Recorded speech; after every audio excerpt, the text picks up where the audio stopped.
my name is Jack Alexander, and I'm the owner of Marco's Pizza here in Greenville. And on February 2nd, I voted yes for the levy for the schools, and I'm going to try to explain why I did this and why I think it's important for our community. And I first want to start by telling you a little bit of story real quick about what brought me here and what I've done with my business.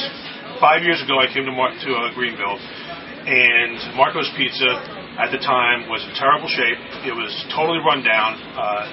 Virtually everything here was either broken or not working properly. And my wife saw a diamond in the rough. We came in here, we had virtually no money, and we invested in the business and fixed everything that was broken, even when we didn't have money.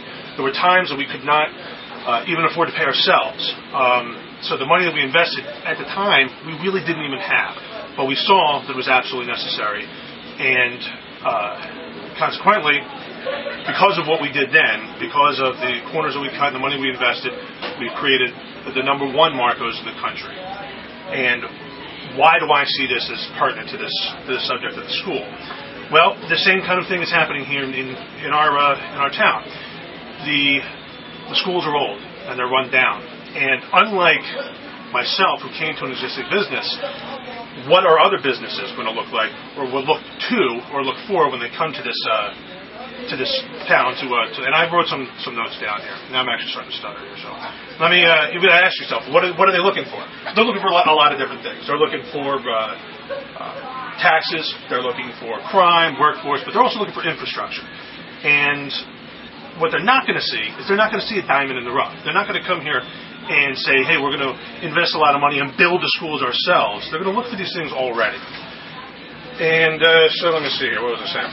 I wanted to address something real quick. Someone on the Dark Journal made a little pithy comment, and he said exactly, this is a quote, some of the best minds in American history went to a one-room school, and some of them didn't even go to school. Some of these same minds at that time couldn't even conceive of something as simple as a computer.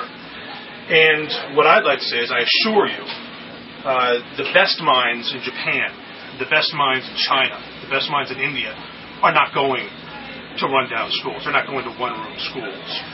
And what do I think do we get out of improving our schools here? Well, #1, we improve our outward impression of our community to prospective employers and families.